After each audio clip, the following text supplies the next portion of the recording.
Jensen, thanks for joining us. My first question is, what kind of spider did you put in the cockpit of Alonso's car in testing? Oh, that definitely wasn't down to me. But no, I mean, we never like to see an incident. You know, we do as much as we can with safety in the sport, with the GPDA and the FA. But it's a dangerous sport. You know, there are always going to be incidents, freak accidents. So yeah, I wish him well and hope to see him soon.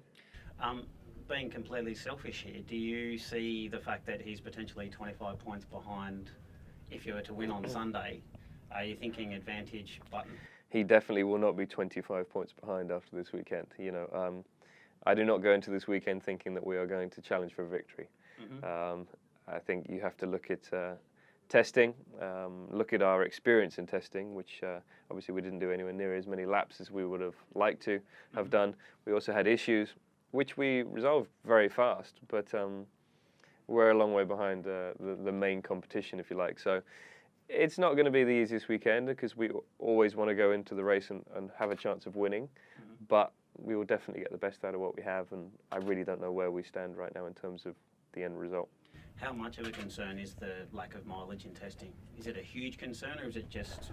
It's a concern for the first race in terms of results, yeah, because we're not going to challenge for a win. But you know, this is a work in progress, and you know, we are a long way behind the other manufacturers in terms of experience with the power unit. But in the direction that Honda has taken with the power unit is very aggressive, which has really helped the airflow and the aerodynamics of the car. So the basic car is very good, I think, and this is a very important car for the future of McLaren Honda. So yeah, it's exciting, but you know, everything always takes longer than you'd hope for. But I think at some point this season you'll see us make some big gains, and that's the aim. Okay. How do you deal with strong teammates? When Lewis Hamilton was your teammate, you used him as motivation. You've had Perez as a teammate, even back to Jacques Villeneuve. Is Alonso a motivator? I mean, he's regarded as the best by a lot of people. Is that, for you, is this a way of measuring yourself against who's seen as the best? Well, yeah, Fernando's the third world champion that I've had as a teammate. You know, Jacques Villeneuve, Lewis, and now Fernando. So, yeah, I love having a competitive teammate, but it's not just that. It's an experienced teammate, because two experienced minds are better than one in terms of developing a car, and that's exactly what we need in the team right now. You know, it's a very young partnership. So, yeah, having the experience really makes a difference. You know, we'll work together well, I feel, looking at testing so far and also time at the factory. But obviously in the end, you know, when you're fighting for wins, it's you and your teammate, and you're against your teammate. So I'm looking forward to that as well, but we've got a lot of work to do before we get ourselves into that situation. You've mentioned Alonso being experienced. You're one of the most experienced. Are you the most experienced driver on the track this Experience, year? yeah, not the oldest, but the most experienced. Okay, we'll make that clear. Yeah. What do you put that down to? I mean, even your getting into Formula One was a driver shootout, wasn't it? Yeah. So you've always had to fight for your spot. Yeah.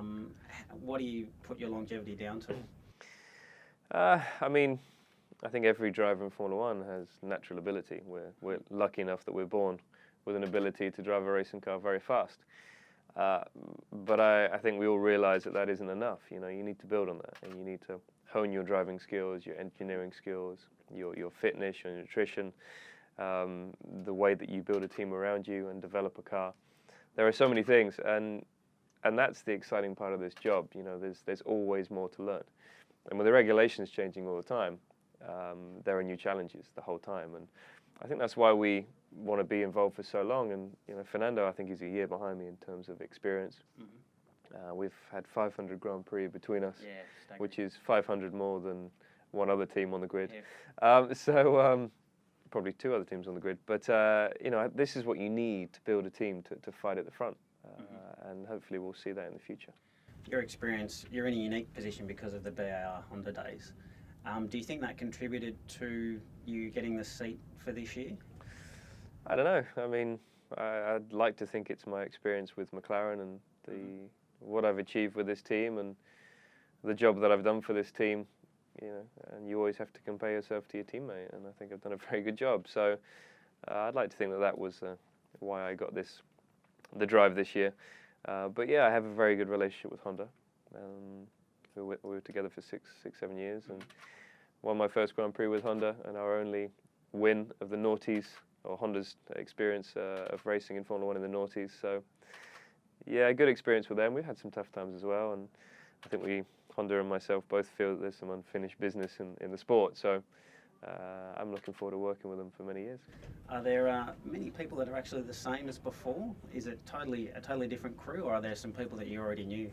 A lot of the heads in departments are the same, or I know them from different roles, and they're in the heads of their departments now. So it's good to see my engine engineer, Nada-san, from 2008.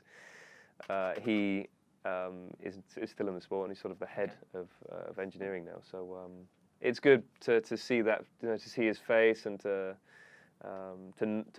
know somebody within Honda. But there are many other people that I know, and a lot of the younger guys as well. They're very dedicated to the cause, if you like, and it's great to see that. And their understanding of English is also very important, and because they're very different culturally, the Japanese. But it seems to all be working really well. So. Do you have a choice of an NSX company car or a McLaren company car? I have a McLaren company car, but I will probably buy an NSX in the future. Okay, fantastic. I don't want to ask too much about this, but post F1, could you run some kind of McLaren sports car team, or what would you do? I haven't got a clue what I'm going to do after F1. I don't even know what's going to happen tomorrow. So, looking into the future, I don't want to look too far ahead. There's too much. There's too much going on right now at this moment in time. So, no future plans after F1 yet. Okay, beautiful. Well, good luck on Sunday. I hope you can win. Cool. Maybe it'll rain or something, and who knows? It helps now and again, I've heard. Yeah. Yeah, that'd be fantastic. Thanks for your time, Jess. Cheers. Thank you. Thank you.